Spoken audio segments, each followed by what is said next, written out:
Assalamualaikum warahmatullahi wabarakatuh.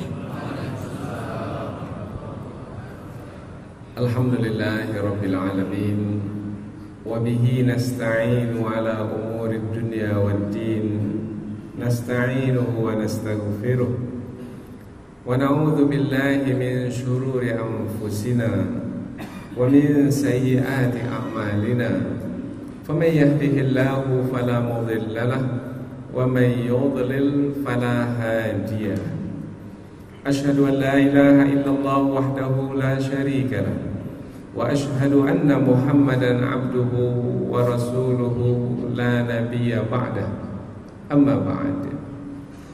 Kita bersyukur kepada Allah Subhanahu wa taala dan tidak henti-hentinya bersyukur. Karena tidak henti-hentinya pula kita menerima nikmat dari Allah Subhanahu wa taala.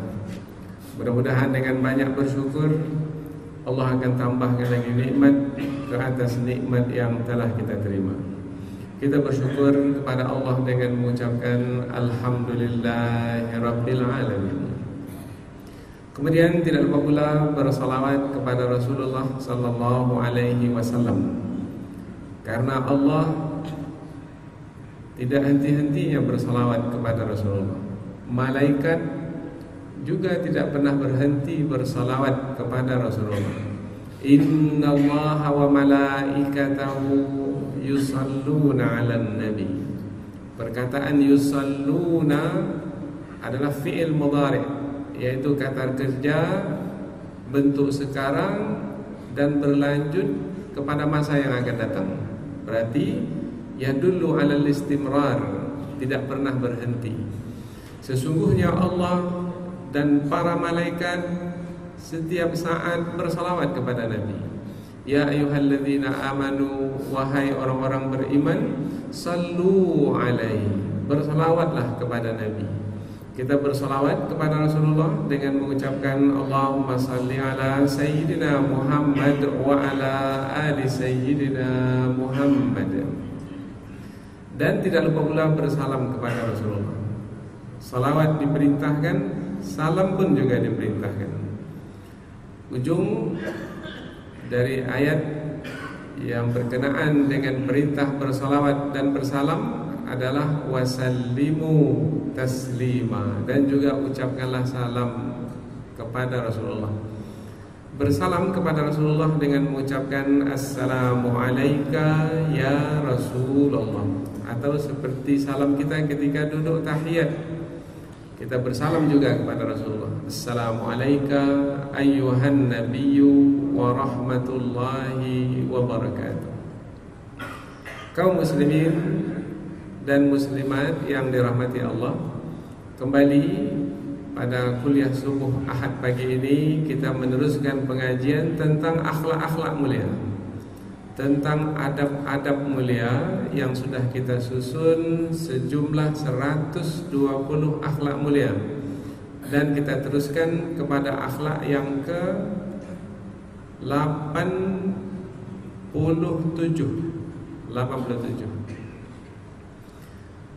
Yang ke 85, adab suami menasihati istri, akhlak suami menasihati istri. Adab yang ke-86 yaitu akhlak yang ke-86, adab istri menasihati suami. Nasihat menasihati adalah diperintahkan di dalam Islam. Dan agama itu betul adalah nasihat menasihati. Dengan nasihat menasihati terelaklah, terhindarlah orang-orang beriman dari kerugian. Wal asr, demi masa, innal insana lafi khusr, sungguh manusia sungguh dalam kerugian, illal ladzina amanu, kecuali orang-orang beriman, wa amilus salihat, dan beramal saleh, wa tawasau bil haqq, saling nasihat menasihati supaya tetap dalam kebenaran, wa tawasau bis sabr, dan nasihat menasihati supaya tetap dalam kesabaran. Yang ke-87 juga akhlak, yaitu adab berkaitan dengan nasihat menasihati. Apabila sebelum ini adalah antara suami istri, sekarang pula kita lanjutkan antara orang tua dengan anak, yaitu akhlak atau adab orang tua menasehati anak. Nanti yang ke-88 pula adab atau akhlak anak menasehati orang tua. Jadi bukan hanya orang tua menasehati anak, anak juga menasehati orang tua. Sebab semua manusia tanpa terkecuali kullu bani adama khata'. Setiap anak Adam itu melakukan kesalahan. Suami melakukan kesalahan, istri juga. Orang tua melakukan kesalahan, anak juga, atau sebaliknya. Nah, sekarang kita mulai terlebih dahulu adab atau akhlak orang tua menasehati anak. Sebelum ini, siapa yang mengikuti pelajaran akhlak ini dari awal, pada akhlak yang ke-33 adalah orang tua mestilah menyayangi anak. Kemudian juga sudah kita pelajari anak mestilah berbakti kepada kedua orang tua. Nah, dalam pembahasan dahulu tentang orang tua menyayangi anak maknanya memberikan perhatian yang cukup tentang kebaikan yang akan didapatkan oleh anak. Bagaimana anak supaya menjadi anak yang baik, anak yang saleh, anak yang akan selamat di dunia ini dan di akhirat nanti. Anak yang diridai oleh Allah Subhanahu wa taala. Memastikan anak menjadi anak yang baik, yang saleh, yang diridai oleh Allah, maka orang tua akan mengasihi dan menyayangi anak. Penuh dengan kasih sayang, dengan memperhatikan apa saja yang diperlukan oleh anak. Bukan hanya makan minum, mengasihinya dengan makanan, minuman, pakaian, tempat tinggal, tidak. Lebih lagi dari itu, pendidikan berkaitan dengan keimanan, keyakinan, dan seterusnya. Namun bukan itu yang kita pelajari sekarang. Yang kita pelajari sekarang berkaitan dengan akhlak dan adab orang tua menasihati anak adalah memahami siapa sebenarnya anak itu, sehingga kita menyayangi anak, kemudian kita akan berakhlak dan beradab ketika menasihati anak. Nanti akan banyak kita sebutkan akhlak-akhlak yang berkaitan dengan menasihati anak. Akhlak-akhlak yang dimiliki oleh orang tua ketika menasihati anak. Umpamanya berbahasa santun dan penuh dengan kelembutan ketika menasihati anak. Kemudian juga apabila menasihati anak masih kecil umpamanya, ataupun sudah besar juga, yaitu membelai anak, mengecup anak, memeluk anak, mendekati anak, menghampiri anak ketika menasihati anak. Kemudian juga memilih waktu yang tepat ketika menasihati anak, tidak menegur di depan umum. Kalau memang perlu untuk dirahasiakan, maka anak dinasihati secara bersendirian, tidak dengan saudara-saudaranya, dengan abang dan adiknya. Mungkin dibawa ke dalam kamar, ke dalam suatu ruangan, di situ menasihati. Kemudian juga termasuk akhlak orang tua ketika menasihati anak adalah tidak memukul anak dengan pukulan yang mencederakan. Kemudian menasihati anak dengan perasaan tidak melukai hati anak. Kemudian juga menasihati anak dengan bahasa motivasi yang memberikan semangat, memuji anak terlebih dahulu, baru kemudian setelah itu menasihati anak. Kemudian mendengarkan anak berbicara terlebih dahulu sehingga mengetahui pendapat anak. Kemudian tidak memaksakan kehendak ketika menasihati anak. Kemudian tidak membanding-bandingkan satu anak dengan anak yang lain ketika menasihati anak. Kemudian juga umpamanya masih banyak lagi yang lain. Dan jangan lupa adalah mendoakan yang baik-baik untuk anak. Jangan sekali-kali orang tua mendoakan yang buruk, meskipun berupa ancaman, tetapi jangan sekali-kali mengeluarkan kata yang berisi akan mendoakan yang buruk untuk anak. Doakan yang baik-baik untuk anak. Meskipun anak itu dalam pandangan kita sudah banyak melakukan keburukan, mungkin sudah masuk ke kumpulan anak yang durhaka, tetapi tetap juga mendoakan kebaikan bagi anak. Tetapi bukan itu yang akan kita pelajari. Karena kuliah subuh kita ini pendekatannya adalah tafsir Al-Quran dengan metodologi tafsir, maka kita akan menyampaikan beberapa ayat Al-Quran yang di dalamnya akan melahirkan akhlak-akhlak mulia bagi orang tua ketika menasehati anak mereka.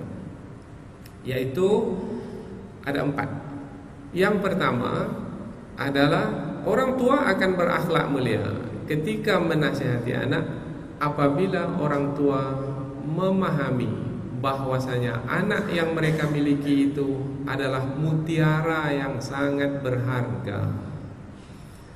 Kalau seseorang memahami bahwasanya yang di tangannya itu adalah mutiara yang sangat berharga, maka ia akan menjaganya, memeliharanya, memastikan tidak akan terjatuh, karena nanti akan terpecah, akan merugi. Maka orang yang memahami anak itu sebagai mutiara yang sangat berharga, maka orang tua akan menjaga anaknya itu. Ini yang pertama. Yang kedua, anak sebagai anak. Apabila disebut anak, selalu kita mendengar bahwasanya anak adalah darah daging kita. Darah anak adalah darah kita, daging anak adalah daging kita. Turunan kita. Ada istilah sekarang ini, kalau diuji DNA-nya itu DNA kita, sama. Kalau kita mendengar lagi istilah, kemana lagi air cucuran atap itu jatuhnya? Kalau bukan ke bawah ke anak. Maka anak kita itu adalah kita sebenarnya. Berarti ketika menasihati anak, semestinya kita mengenal anak kita, karena darah kita sendiri, daging kita sendiri. Apalagi kita yang membesarkannya, tahu betul kita dari awal kehidupannya. Meskipun ia sudah berumur sekarang, sudah dewasa, sudah beristri dan beranak pula, tetapi orang tua tetap mengenal anaknya. Nah, ketika orang tua mengenal anaknya, tabiat anaknya, kelakuan anaknya, sikap anaknya, cara berfikir anaknya, maka orang tua nanti akan berakhlak dan beradab dalam menasihati anaknya, karena ia akan pandai memilih kata-kata sehingga tidak melukai hati anaknya. Jadi yang akan kita bahas ini bukan lagi seperti yang kita sebutkan tadi, yaitu lemah lembut dalam menasihati anak. Tidak, memahami betul siapa anak kita itu. Dua lagi, sudah dua. Yang pertama, anak sebagai mutiara yang sangat berharga, jangan sia-siakan. Yang kedua, anak kita itu adalah kita sendiri sebenarnya, karena ia adalah darah daging kita sendiri. Yang ketiga, anak itu meskipun ia sekarang sudah dewasa, sudah berakal, tetapi tetap juga anak adalah anak.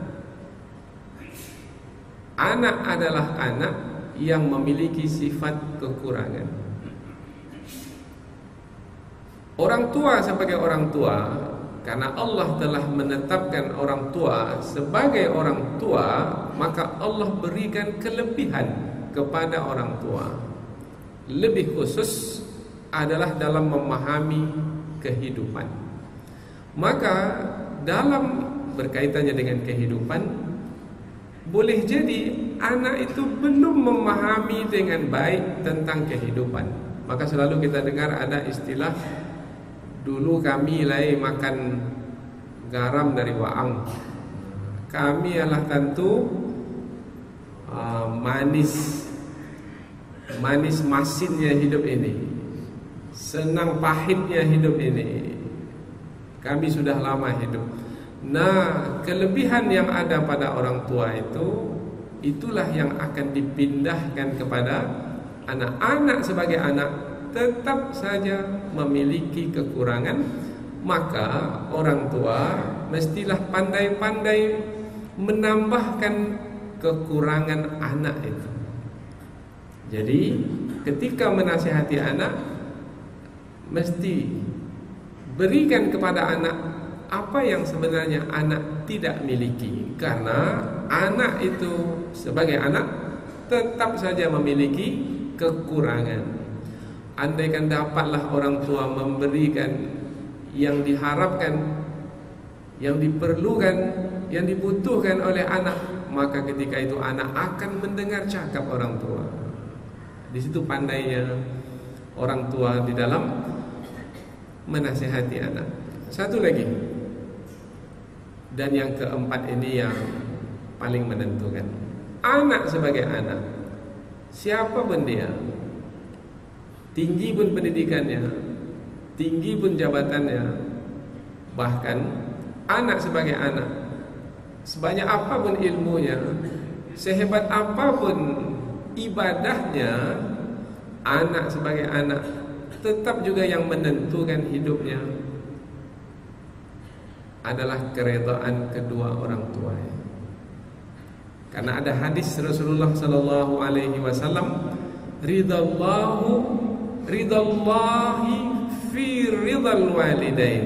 Keredaan Allah itu berada pada keredaan orang tua. Wa sukhtullahi fi sukhtil walidain.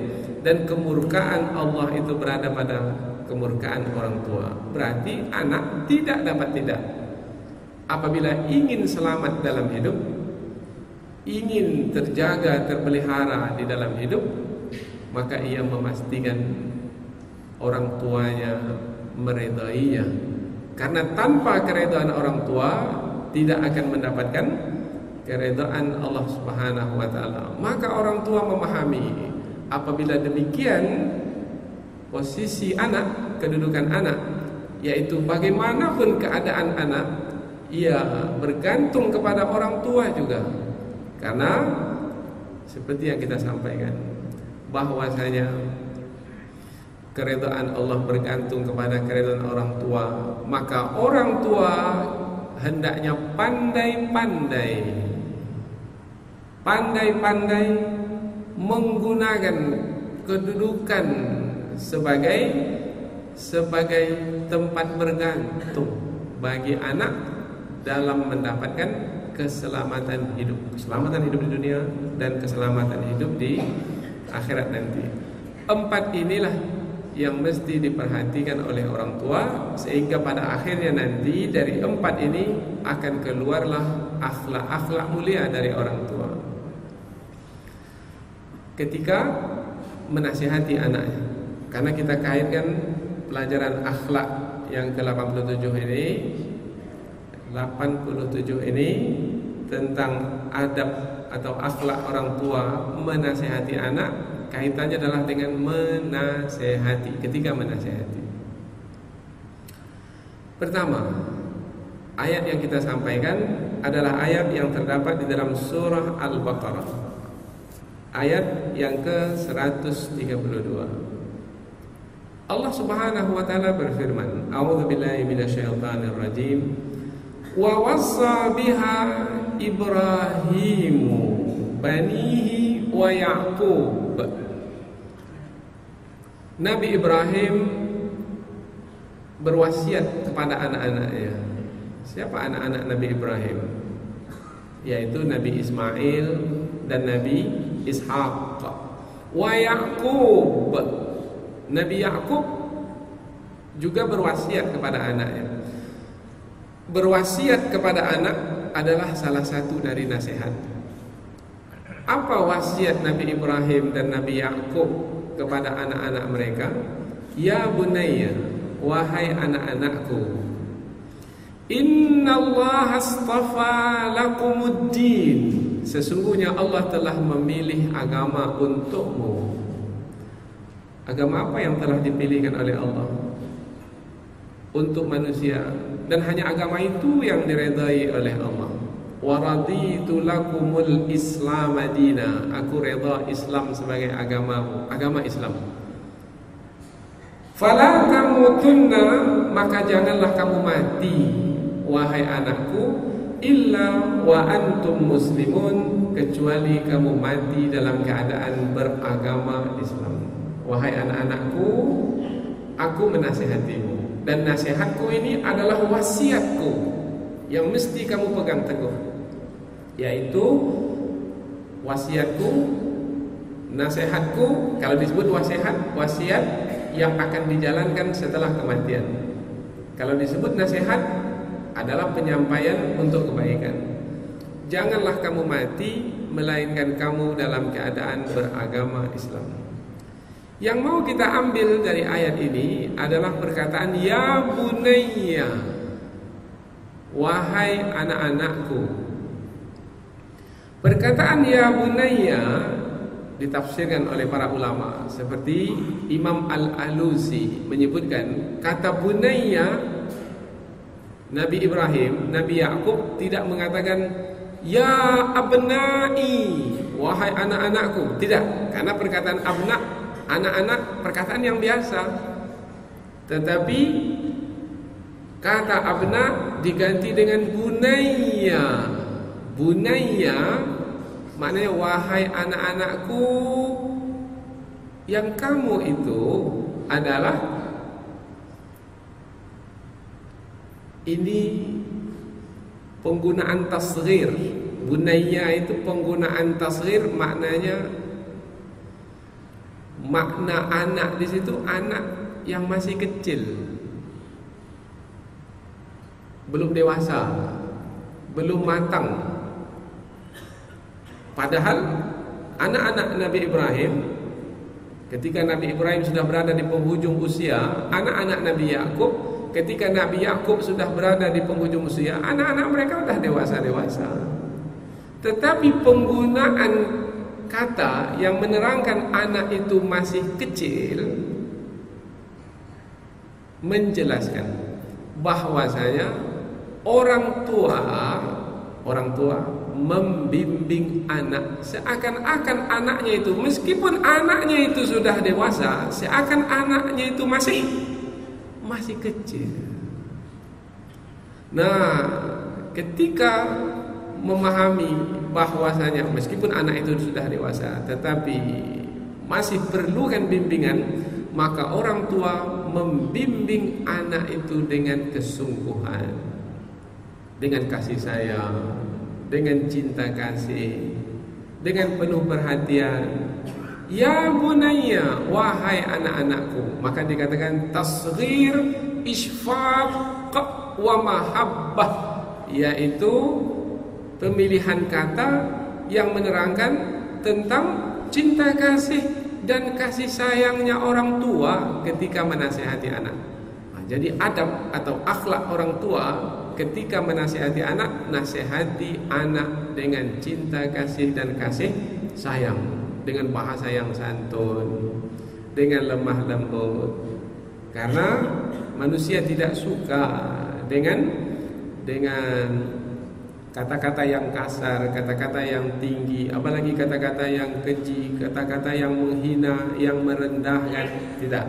Maka kata ya bunayya itu di dalam penggunaannya di dalam bahasa Arab adalah sebagai bentuk cinta kasih dan kasih sayang, bukan sebagai bentuk penghinaan dan merendahkan diri. Jadi orang tua elakkan kata-kata yang merendahkan anak. Wa angko tahu apa? Itu bahasa tak baik lah itu. Hormati anak, gunakan kata-kata yang penuh dengan kasih sayang. Seperti Nabi Ibrahim dan Nabi Yakub alaihi salam. Bagaimana Nabi Ibrahim dan Nabi Yakub? Dengan penuh kasih sayang, Nabi Ibrahim dan Nabi Yakub menyebut nama Allah ketika menasihati anaknya. Bukan atas namanya ia menasihati, ia menyebut nama Allah. Bermakna yang disampaikannya sebenarnya bukan apa yang datang dari dirinya. Yang disampaikannya adalah apa yang datang dari Allah. Wahai anakku, innallah, sesungguhnya Allah istafa lakumuddin, telah memilihkan agama untukmu. Nah, yang dikehendaki oleh Allah itu yang disampaikan oleh Nabi Ibrahim. Nah, kalau sudah terdengar yang disampaikan oleh orang tua itu adalah yang dari Allah, bagaimana anak kira-kira? Meskipun orang tua tamat SD saja, bahkan tak tamat SD, tetapi kalau yang disampaikan oleh orang tua itu adalah yang disampaikan oleh Allah, maka kedudukan orang tua di mata anak melambung tinggi, lebih dari gurunya yang profesor doktor itu. Karena boleh jadi profesor doktor memberikan pendapatnya sebagai manusia, tetapi orang tua bukan memberikan pendapat dari manusia lagi, memberikan petunjuk dari Allah Subhanahu wa taala. Ini hebatnya ayat Al-Qur'an yang menerangkan tentang akhlak. Sesungguhnya Allah, wahai anakku, telah memilihkan agama untukmu. Telah memilihkan agama untukmu. Kamu ada pilihan, wahai anakku, karena kamu punya kehendak. Karena Allah menciptakan kehendak pada manusia. Tetapi wahai anak-anakku, meskipun kamu punya kehendak, Allah juga punya kehendak. Maka wahai anakku, menangkanlah kehendak Allah, karena kehendak Allah itu pasti baik, pasti tepat, pasti benar. Dan kehendakmu belum tentu lagi. Maka wahai anakku, menangkanlah kehendak Allah, fala tamutunna abarulah. Apa yang diinginkan oleh Nabi Ibrahim? Beragama Islamlah kamu wahai anakku di sepanjang hayatmu sampai kamu mati. Fala tamutunna, jangan kamu mati illa wa antum muslimun, kecuali kamu mati dalam keadaan beragama Islam. Bagaimana kita sebagai orang tua ketika menasihati anak? Ada mengembalikannya kepada Allah? Nah, mak dapat pengajian di masjid, ada ayat Al-Quran, sebut ayat Al-Quran.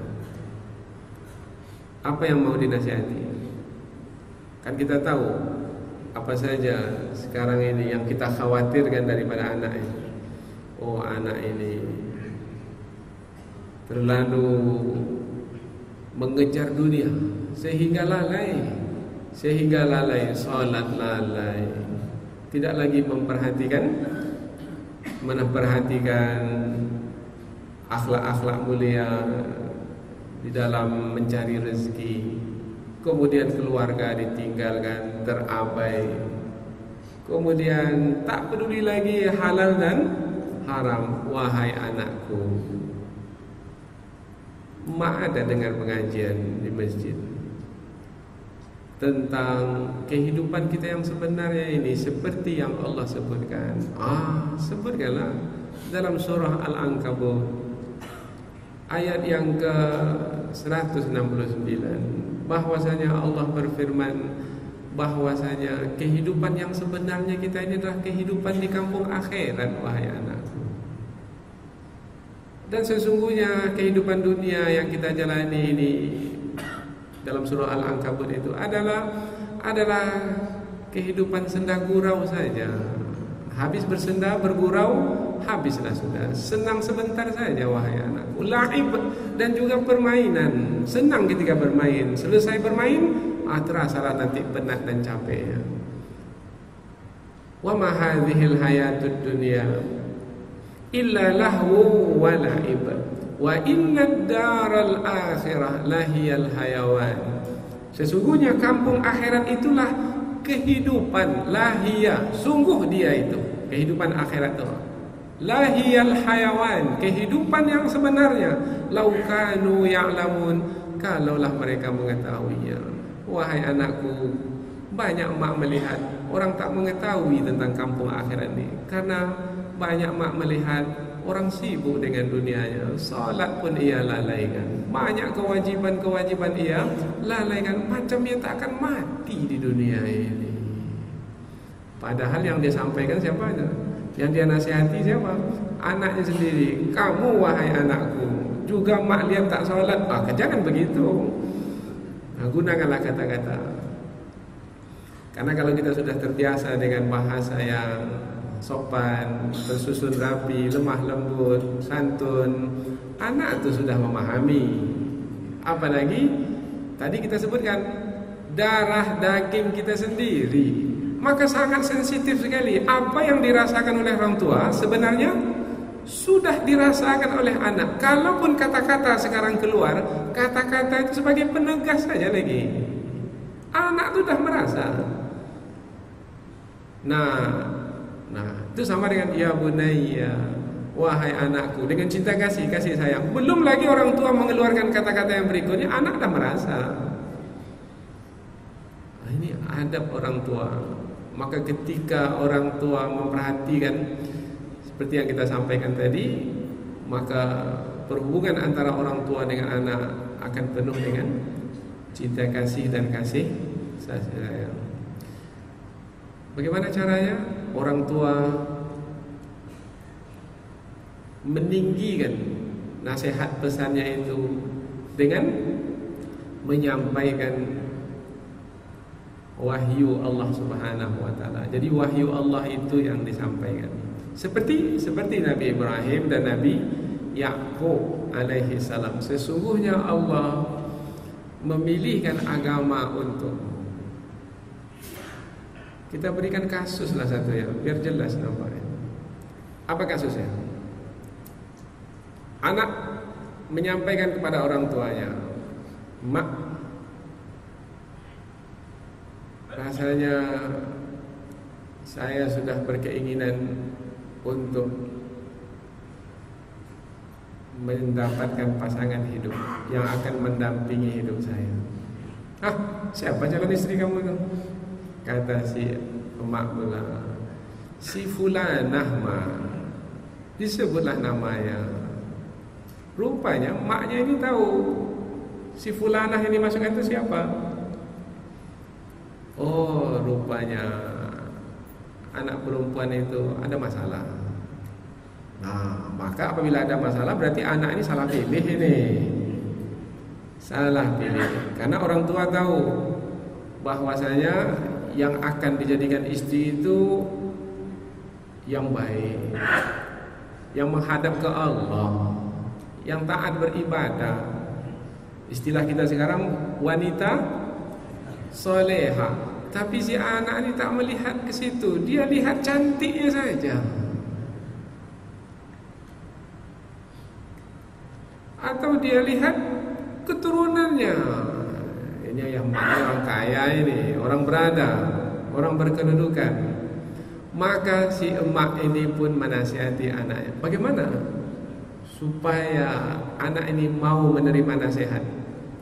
Dan orang tua pula ketika menasihati anak, menasihatinya dengan beradab dan bersopan santun. Tak perlu keras-keras. Bagaimana supaya dapat menundukkan anak dan itu mau menerima nasihat? Wahai anakku, mak ada ikut pengajian, mak ni memang tak belajar tinggi. Berarti itu meninggikan anak, menghormati anak. Mak ini tak tamat sekolah, tapi mak ada dengar pengajian. Ada ustaz menyebutkan tentang hadis Rasulullah, wahai anak. Dia tak sebut lagi perempuan itu siapa, enggak. Langsung saja hadis Rasulullah. Berarti melambungkan nasihat itu tinggi karena datangnya dari Rasul. Yang datang dari Rasul adalah juga dari Allah.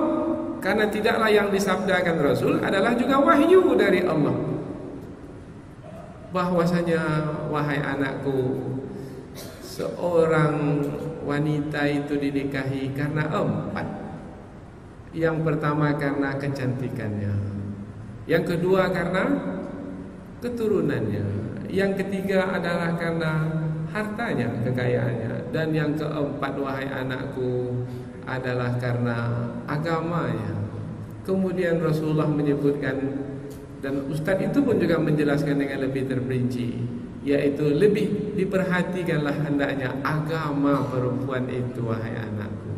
Taribat yadak, maka itulah yang akan membawa keselamatan nanti dalam rumah tangga, kebahagiaan nanti dalam rumah tangga. Kalau begini orang tua menasihati anak macam mana? Jadi mak tak setuju ya? Belum lagi. Dengan menyampaikan hadis itu, maka anak mulai bersiap sedia untuk mendengar nasihat berikutnya dari orang tuanya. Bagaimana pendapat mak tentang si fulanah itu? Maka wahai anakku, karena Rasulullah ada bersabda demikian, yaitu tentang agama yang diperhatikan lebih dahulu. Cobalah kamu perhatikan bagaimana agamanya. Kalau menurut pendapat mak, bagaimana agamanya itu? Mak pun tak tahu betul lah tentang agamanya. Tapi yang mak tahu, Allah, kalau beginilah mak ini, mungkin didengar oleh anak. Seperti apa berikutnya? Itu pandai sendirilah kita itu. Saya ini hanya mencoba untuk menerangkan kalau beginilah kasusnya. Maka orang tua gantungkan nasihat itu tinggi-tinggi, yaitu dengan menyampaikan, kalau Nabi Yakub, Nabi Ibrahim dengan menyebut kehendak Allah, begitu juga kita, yaitu dengan menyebut nasihat, petua, petunjuk dari Rasulullah. Kalau dari hadis, ataupun kalau kita mengetahui dari ayat Al-Quran, kita sebut ini adalah dari Allah Subhanahu wa ta'ala. Maka wahai anakku, kalaulah kita dengar apa yang diserukan oleh Allah, oleh Rasul, inilah yang membawa kehidupan kepada kita sebenarnya. Mak dengar ada ustaz menyebutkan surah Al-Anfal wahai anakku, ayat yang ke-24. Jadi mak ni macam ustaz pula, macam ustazah. Sebelumnya bolehlah bertanya kepada ustaz, kalau begini masalah saya dengan anak saya ini macam mana saya menasihati. Boleh, nanti ustaz akan berikan surah Al-Anfal ayat 24 umpamanya. Ya ayyuhalladzina amanu, wahai orang-orang beriman, istajibu lillahi walir rasuli idza da'akum lima yuhyikum. Wahai anak-anakku, ini dia ada seruan dari Allah. Allah menyeru, wahai orang-orang beriman, jawablah panggilan Allah dan Rasulnya. Ikuti petunjuk Allah dan Rasulnya, karena petunjuk Allah dan Rasul itulah yang akan menghidupkanmu. Kalau kamu nanti berumah tangga, maka kehidupan rumah tanggamu itu adalah ketika kamu dan istrimu menjawab panggilan Allah dan Rasulnya. Nah, istri yang kamu pilih itu, calon istri yang kamu pilih itu, kira-kira sudah bersiap sedia tidak? Sudah punya kesiapan yang cukup tidak untuk menjawab seruan Allah dan Rasul? Oh, hebat kalau seperti ini. Ini ayat yang pertama. Ayat yang kedua, ya, kita tidak akan tafsirkan ayat itu dengan terperinci, karena kita bukan pengajian tafsir ayat-ayat tertentu, enggak. Pengajian kita ini adalah pengajian akhlak. Judulnya adalah adab atau akhlak orang tua menasihati anak, yaitu menasihati dengan kasih sayang, dengan kelembutan, tetapi tetap memahami bahwasanya anak itu memiliki sifat kekurangan, mungkin juga kelalaian, disebabkan karena memang posisi anak sebagai anak yang tidak bisa tidak bergantung kepada orang tuanya, dan senantiasa orang tuanya itu diberi kelebihan oleh Allah sebagai yang lebih memahami kehidupan dari anak-anak mereka. Tidak ada orang tua itu yang berniat buruk kepada anak-anaknya, tak ada. Pasti setiap orang tua itu menghendaki yang baik-baik bagi anak mereka. Berikutnya lagi, boleh juga melihat surah Luqman. Di dalam surah Luqman, dalam surah Luqman menasihati anaknya. Luqman seorang hamba Allah yang saleh, yang digelar sebagai Al-Hakim, maka disebut juga Luqmanul Hakim. Al-Hakim maknanya bijaksana. Bijaksana berarti menempatkan sesuatu pada tempatnya, termasuk dalam menasihati anak. Ini bisa dilihat dari ayat yang ke-13, 14, 15 dan juga 16. Nasihat-nasihat Luqman kepada anak. Juga seperti yang kita sebutkan tadi, akhlak-akhlak mulia orang tua kepada anak ketika menasihati dengan mempertimbangkan yang 4 tadi. Luqman menasihati anaknya. Wa idh qala Luqmanu libnihi, dan ingatlah ketika Luqman berkata kepada anaknya, wa huwa ya'idhuhu, Luqman itu menasihati anaknya, ya bunayya, wahai anakku. Sama seperti Nabi Ibrahim dan Nabi Yakub tadi, yaitu memulai dengan ya bunayya, wahai anak-anakku, menerangkan tentang kasih sayang. Inilah yang kita sebutkan tadi. Kalau memang perlu untuk membelainya, belai anak itu terlebih dahulu, dekati anak itu. Kalau sudah besar, usap punggungnya itu ketika menasihati. Usap punggungnya. Kalau masih kecil, masih SD, SMP mamanya, kalau bisa dipeluk-peluk anak itu, dicium-cium anak itu, dibelai anak itu. Ya bunayya. Jangan memahami itu perkataan saja, juga tindakan, tingkah laku kita. Wahai anak-anakku, la tusyrik billah, jangan kamu menyekutukan Allah. Inna syirka la dzulmun azim, sesungguhnya syirik itu adalah kezaliman yang besar. Kita sudah tidak menjelaskan kata ya bunayya lagi. Kita juga sudah tidak menjelaskan tentang bahwasanya ini kan adalah juga pesan dari Allah. Jangan kamu menyekutukan Allah, wahai anak-anakku. Nasihat Luqman itu adalah juga perintah Allah, larangan Allah. Jangan kamu menyekutukan Allah. Sama. Tetapi di sini Luqman memberikan tambahan. Nah, tambahan ini termasuk akhlak orang tua ketika menasihati anak, yaitu memberikan penjelasan. Jadi ketika menasihati anak, jangan hanya nasihat tok. Apa nasihat tok itu? Pokoknya jangan. Kalau pokoknya jangan, tak ada rantingnya, tak ada dahan. Maka berikanlah penjelasan. Jangan kamu menyekutukan Allah, diberi penjelasan. Karena menyekutukan Allah itu, wahai anakku, itu adalah kezaliman yang besar. Kalau disebut kezaliman, maka anak memahami bahwasanya kalau menyekutukan Allah, maka akan menganiaya diri sendiri. Karena kezaliman itu penganiayaan, bukan kepada orang lain, kepada diri sendiri. Maka wahai anakku, kalau kamu melakukan perbuatan yang tercela, menyekutukan Allah itu, kamu sendiri yang akan teraniaya, yang akan sengsara badanmu sendiri. Maka sayangilah badanmu, wahai anakku, karena apabila kamu menjauhkan diri dari menyekutukan Allah, maka dirimu sendiri yang akan terjaga dan terpelihara. Karena apabila kamu menyekutukan Allah, perbuatan menyekutukan Allah itu adalah penganiayaan yang besar terhadap diri sendiri. Beri penjelasan. Cukup dengan 2 patah kata saja. 2 patah kata. Inna syirka, sesungguhnya kemusyrikan itu, kata kemusyrikan sudah disebutkan sebelumnya. La tusyrik billah. Dah disebutkan kata kemusyrikan. 2 patah yang menjelaskannya. Inna syirka la zulmun azim, zalim, kezaliman besar, yang besar. 2 kata, kezaliman yang besar. Oh, berarti ketika menasihati anak jangan panjang-panjang penjelasannya, pendek saja. Nampak sudah mengangguk rasanya anak itu, puas rasanya, dah cukup. Jangan tambah lagi. Ini sampai 2-3 jam menasihati anak.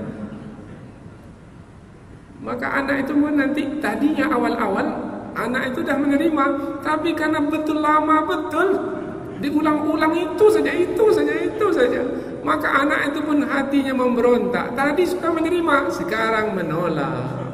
Mak ni itu aja. Ada geram anak. Kadang-kadang tidak hanya geram, mengeluarkan kata lagi. Mak ni nyinyir betul lah. Dah sudah. Kita juga penyebabnya anak mengeluarkan kata itu. Memang kita sayang, cinta kepada anak, kita berikan penjelasan yang panjang-panjang, tetapi kita beradab jugalah di hadapan anak, yaitu kalau dengan kata yang pendek, singkat, anak itu sudah bisa menerima, cukup, jangan panjang-panjang. Ini Luqman, inna syirka la zulmun azim. Dah selesai, habis sudah satu nasihat.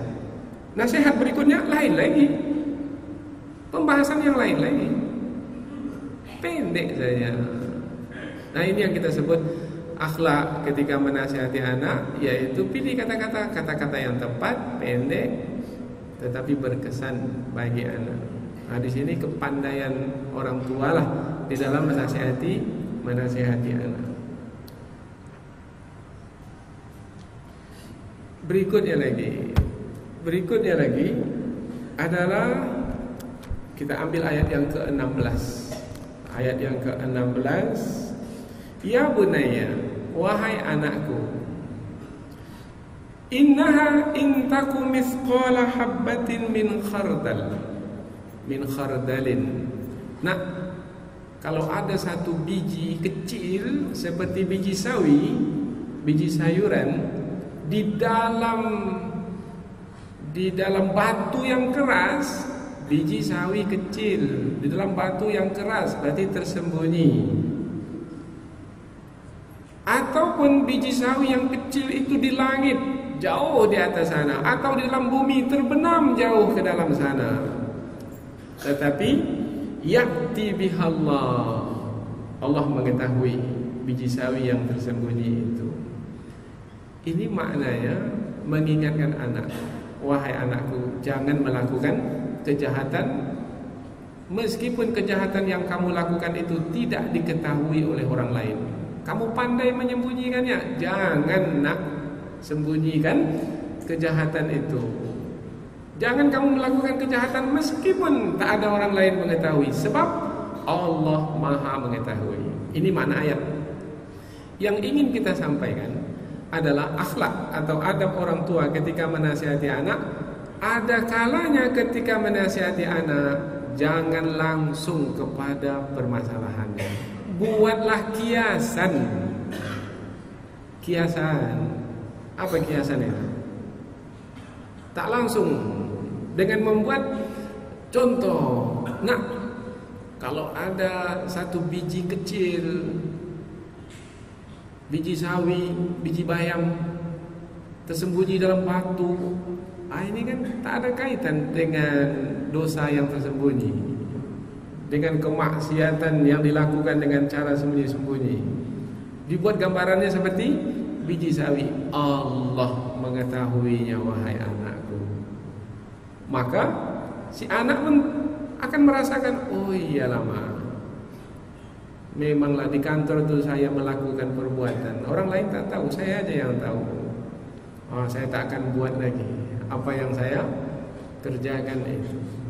Ada kalanya ketika menasihati anak, menasihati tidak dengan terus terang menyebutkan kesalahan anak itu, yaitu dengan pandai menggunakan kiasan atau apa namanya itu, dengan isyarat lah. Dan anak itu seperti yang kita sebutkan tadi, karena anak itu adalah darah daging kita, maka anak itu cepat sekali apa yang diinginkan oleh orang tuanya itu. Anaklah sebagai anak.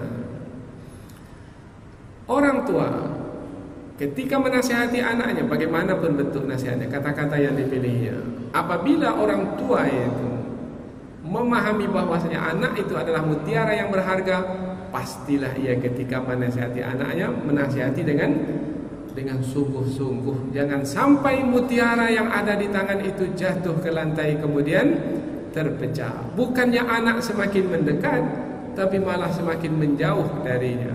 Bukannya anak berubah menjadi lebih baik, malah berubah menjadi lebih buruk lagi. Nasihat itu untuk memperbaiki, tidak untuk merusak. Panjang pembahasannya ini. Ini pun sudah hampir 1 jam. Tak sesuai pula kuliah subuh ini panjang-panjang. Maka mungkin ini bisa sebagai isyarat. Kalau bisa minta pendapat anak, seperti nasihat Nabi Ibrahim kepada anaknya Ismail ketika Allah memerintahkannya untuk menyembelih anaknya itu. Apakah Nabi Ibrahim langsung, "Nak, mari sini, saya sembelih kamu"? Begitu? Tidak. Ini disebutkan di dalam surah As-Saffat ayat yang ke-102.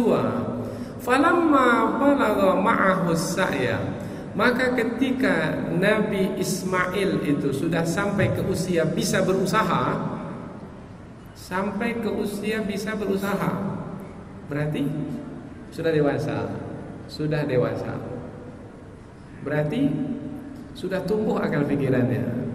Berarti sudah bisa dia berpikir, memahami. Wahai anakku, qala ya bunayya, wahai anakku, inni ara fil manami anni adbahuk. Aku bermimpi, dalam mimpiku itu aku diperintahkan oleh Allah untuk menyembelihmu. Fanzur madza tara. Wahai anakku, apa pendapatmu? Berarti minta pendapat anak dulu.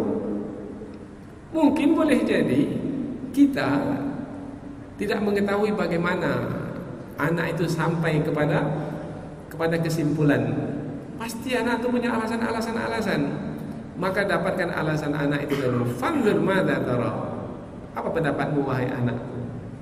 Maka Nabi Ismail pun memberikan pendapatnya. Ya abati, wahai ayahku. Ya abatif alma tu'mar. Jalankan perintah Allah yang diperintahkan kepada ayahanda. If alma tu'mar satajiduni insyaallahu minas sabirin. Ayahanda akan mendapati ananda termasuk ke dalam golongan orang-orang yang sabar. Oh, dapat pendapat anak. Rupanya anak sudah bersiap sedia untuk disembelih. Oh, ini masalah bukan masalah kecil ya, masalah besar ini. Masalah mati, disembelih. Oh, berat sekali.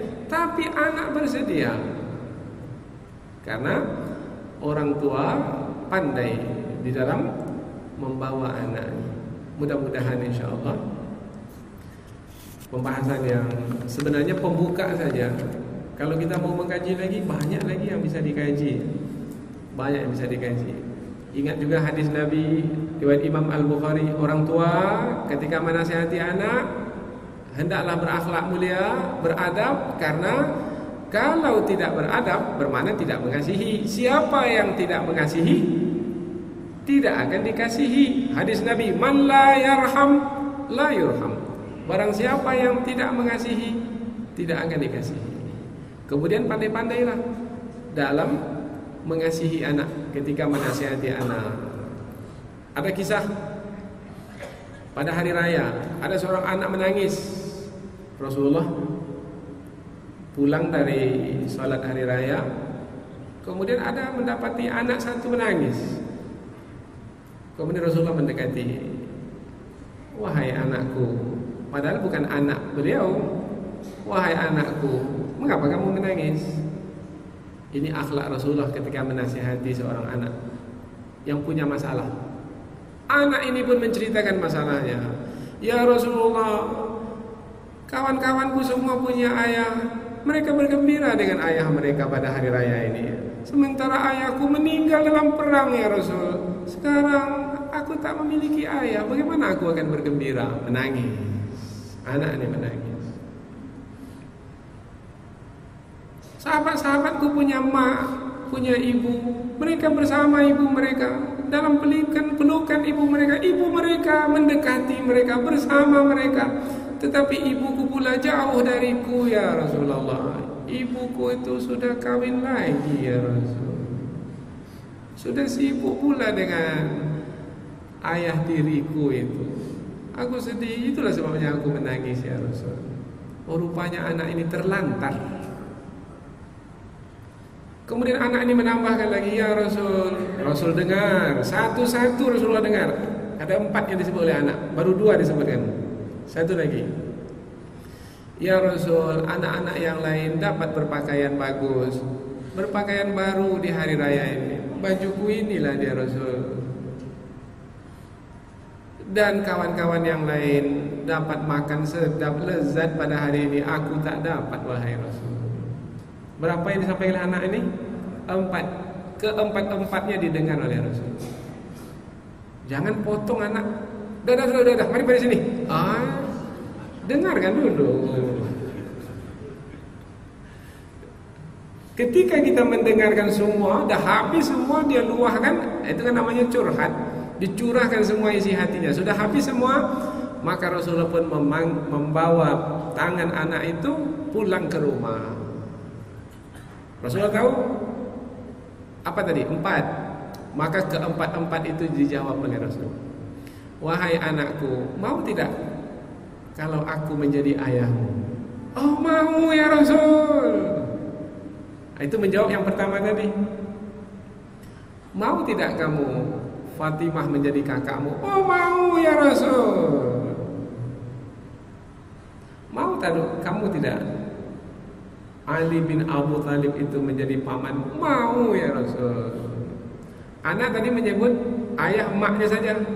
Ini disebut kakaknya juga disebut, pamannya juga disebut. Kamu mau tidak Hasan dan Husain itu sebagai kawan-kawanmu, anak-anak dari pamanmu ini, dan ia adalah saudara-saudaramu? Mau ya Rasul. Kalau begitu mari sini sama-sama, mari kita makan semua, makan bersama-sama. Dan Rasulullah tidak membedakannya. Rasulullah letakkan satu di paha kanan dan yang satu lagi di paha kiri. Sama kedudukan. Cucu Rasul di satu paha dan anak yang dibawa tadi di satu paha. Kedudukan yang sama. Ini dia Rasulullah berakhlak dan beradab ketika menasihati anak. Banyak lagi sebenarnya, tetapi cukuplah sampai di sini saya dahulu. Panjangkan sendiri, cari sendiri. Bagaimana caranya? Baca buku-buku yang berkaitan dengan adab dan nasihat orang tua ketika menasihati anak-anak. Ini hanya sebagai pembuka wacana saja dan mudah-mudahan ada manfaatnya. Subhanakallahumma wa bihamdika asyhadu an la ilaha illa anta wa astaghfiruka wa atubu ilaik. Wassalamualaikum warahmatullahi wabarakatuh. Oh, ada satu pengumuman. Mudah-mudahan insyaallah pada minggu yang akan datang kita ada program menjaga spirit 212. Karena ini sangat penting sekali. Keadaan negara kita ini sudah semakin sedemikian rupa. Sampai mantan presiden sebelum ini pun menyebutkan, ya Allah, mengapa negara ini macam ini? Dan sebelum ini sebenarnya bukan mantan presiden saja, para ulama sudah lebih prihatin. Dan para ulama itu tidak melihat dengan mata kepala lagi. Para ulama itu sebenarnya sudah melihat dengan mata hati. Mereka adalah orang-orang yang punya firasat sebenarnya. Dan firasat itu adalah melihat dengan cahaya Allah. Ittaqu firasatal mu'min fa innahu yanzuru bi nurillah. Mereka itu melihat dengan cahaya Allah. Dan yang kita jumpai sekarang ini adalah kriminalisasi ulama. Dan ini sangat berbahaya. Dan yang berlaku sekarang adalah mengadu domba antara kelompok-kelompok di tengah masyarakat, antara ormas ini dengan ormas ini, antara kumpulan ini dengan kumpulan ini sungguh sangat jahat sekali. Inilah dia makar yang sebenarnya makar. Dan yang satu lagi adalah pembalikan fakta. Lain yang berlaku, lain pula yang diberitakan. Media massa sudah menjadi pembohong. Dan ini bukan rahasia lagi. Maka mesti ada gerakan umat untuk menyelamatkan negara kesatuan Republik Indonesia yang kita cintai. Semua kita bertanggung jawab. Kalau tidak, semua kita nanti akan menyesal. Semua kita akan menyesal.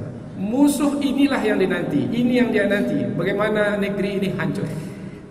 Kita mesti berpikir bagaimana negeri ini selamat. Bagaimana cara menyelamatkan negeri ini? Kebersamaan. Tak ada kunci lain kecuali satu kata ini. Ini adalah kata pusaka, kata keramat. Kebersamaan. Tak bisa sendiri-sendiri, tak bisa. Sama-sama. Maka kita mau membangun kebersamaan melalui satu program. Nama program itu adalah Salat Subuh Berjamaah. Sudah kita launching dahulu di Masjid Ar-Rahman.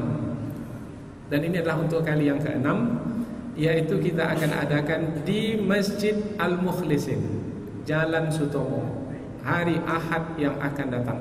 Jadi kalau sekarang ini tanggal 22, berarti tanggal berapa itu? 29. Maka kita harapkan jemaah subuh kita, kalau ada di sini silakan. Setelah itu bergerak ke Masjid Al-Mukhlisin, kan dekat sini saya diminta untuk hadir. Maka salah satu nanti penyampainya adalah saya. Kemudian ada lagi yang lebih kita hormati, yaitu Ketua Umum MUI Provinsi, Profesor Dr. Muhammad Nazir. Karena kita harapkan gerakan umat ini dipimpin langsung oleh MUI. Karena MUI inilah tenda besar umat Islam. Sehingga sekarang ini kita akan jaga umat ini melalui kepemimpinan ulama, melalui majlis bersama, yaitu Majlis Ulama Indonesia MUI. Karena MUI ini pun juga dikriminalisasi. Sehingga mereka mengatakan fatwa MUI ini fatwa yang merusak stabilitas nasional. Padahal fatwa itu keluar karena ketidakadilan itu berlaku. Semua kita tahu perkara ini. Maka kita mesti bergerak. Tidak bergerak, kita akan mempertanggungjawabkan hidup kita ini di hadapan Allah Subhanahu wa taala. Kemudian nanti juga yang akan mengisi adalah Bapak dan Rep, insyaallah. Jadi ada 3 pengisi kuliah subuh kita itu nanti.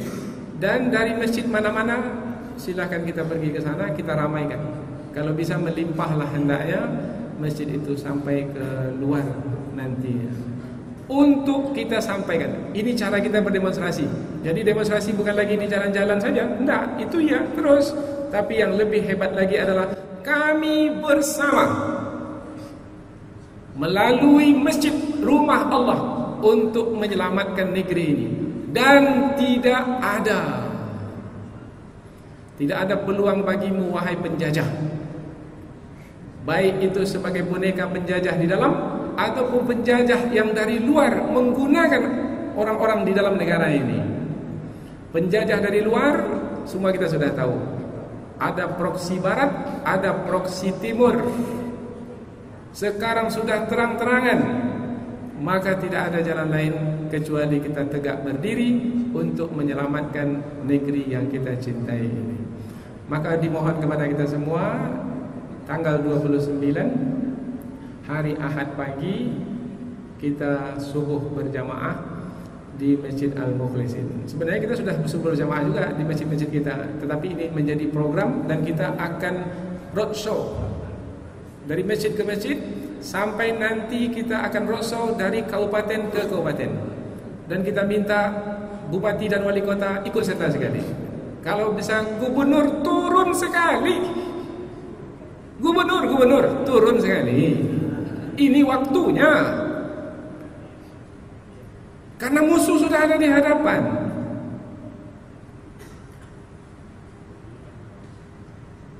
Kapolresta turun sekali. TNI turun, pimpinan ormas turun, karena sudah diberi amanah di kedudukan yang tinggi. Kalau pemimpin, imam mesti di depan, Masa imam di belakang? Yang di belakang itu makmum namanya, di depan. Maka kalau dapat yang hadir dalam acara subuh berjamaah itu adalah pimpinan-pimpinan tinggi. Semalam hari Sabtu, para ulama kita berkumpul di Mojokerto. Ini adalah tanda bahwasanya ada sesuatu yang besar mungkin akan berlaku, dan negeri ini akan dalam bahaya kalau kita tidak segera menyelesaikannya. Maka kebijaksanaan tingkat tinggi dari kita semua sangat diharapkan, dan mudah-mudahan insya Allah bahaya yang besar itu tidak jadi berlaku di negeri yang kita cintai. Saya hari ini sebagai pembawa acara lagi, penyampai keumuman tanggal 11 dan 12 Februari. Ini dalam konteks memahami akhir zaman. Kita sudah minta kesediaan ustadz yang memahami akhir zaman. Banyak melakukan pengajian, penelitian tentang akhir zaman, tentang kiamat, sehingga digelar sebagai ustadz kiamat. Jadi ada ustadz sedekah, ada ustadz zikir. Nah, ini adalah ustadz kiamat, yaitu Ustadz Haji Zulkifli Muhammad Ali, asal Payakumbuh. Beliau ini sibuk kemana-mana ini. Di dalam negeri sudah kemana-mana, ke luar negeri juga, ke Australia, menyampaikan judul tentang kiamat. Dan beliau mengatakan keadaan dunia ini semakin gawat karena tanda-tanda kiamat semakin banyak, dan beliau akan menyampaikannya dalam 6 sesi, 2 hari berturut-turut, dari pagi sampai petang. Dari pagi sampai petang. Dan ada penyampaian-penyampaian beliau yang sangat penting, akan merubah pandangan kita, perspektif kita terhadap kehidupan yang sedang kita jalani ini. Bahkan beliau mengatakan, nanti tanya kepada beliau lagi, beliau memprediksi sekarang 2017, 2018 akan berlaku perang besar. Dan beliau juga memprediksi meteor besar akan menghantam bumi. Kalau meteor besar akan menghantam bumi, maka teknologi sudah tidak ada gunanya lagi. Maka manusia akan kembali kepada keadaan zaman dahulu. Pistol, senapang tidak akan bisa digunakan lagi. Mobil, pesawat, kapal tidak akan bergerak lagi, karena semua dengan teknologi. Handphone tidak akan berguna lagi. Campakkan saja handphone yang ada sekarang. Uang-uang yang ada di bank tidak bisa dikeluarkan lagi. ATM itu tak berguna lagi. Maka siapa yang punya uang cepat keluarkan sekarang. Ya, tak ada guna kartu-kartu lagi. Uang kertas tak laku lagi, dan yang laku ketika itu adalah emas. Maka mulai sekarang belilah dinar emas. Agennya untuk Sumatera adalah saya. Baik, itu cerita nantilah. Nah, lebih lanjut seperti apa? Silakan sisihkan waktu hari Sabtu dan hari Ahad. Sangat berguna sekali. Saya sudah mengikuti beliau, pengajian beliau di Al-Falah. Saya sudah bertemu dengan beliau, dan saya sudah banyak bercerita. Karena beliau ini juga mengambil referensi dari Ustadz Abu Fatihah, yang juga pakar tentang kiamat dari Solo. Kemudian juga dari para ulama yang telah banyak menulis berkaitan dengan kiamat. Maka kalau dapat kosongkanlah waktu hari Sabtu dan hari Ahad. Kemudian ada ya sedikitlah bantuan kita ya untuk makan siang kita dan juga snack. Berapa Pak? 100 ribu. Alah, 100 ribu ini tak berapa lah. Kalau bisa berikan bantuan lebih dari itu, karena kita ingin juga akan membuat program berikutnya lagi di tempat ini. Insya Allah kita juga akan mendatangkan Tuan Guru Bajang, yaitu Gubernur NTB. Kita sudah dapat berhubungan dengan beliau. Insya Allah beliau akan bersedia datang. Ini untuk menjelaskan tentang ekonomi syariah. Khususnya lagi adalah tentang semangat konversi bank. Kita ada Bapak di sini dari Bank Riau Kepri, bahwasanya NTB akan mengkonversi bank daerah mereka dari konvensional kepada syariah, yaitu mengikuti bank daerah Aceh. Bank Riau Kepri macam mana? Karena kita sudah deklarasi dahulu, maka mudah-mudahan dengan pertemuan ini juga akan kita adakan di Masjid An-Nur ini, dan akan melibatkan tokoh dan juga ramai, dan ini semua perlu dana. Dan kita mengetahui tahun ini Masjid An-Nur juga tidak mendapatkan dana. Jadi tidak ada uang untuk menyelenggarakan acara seperti di An-Nur. Padahal ini adalah yang sangat strategis sekali untuk perbaikan umat. Inilah acara-acara kita, insyaAllah mudah-mudahan ada manfaatnya. Wassalamualaikum warahmatullahi wabarakatuh.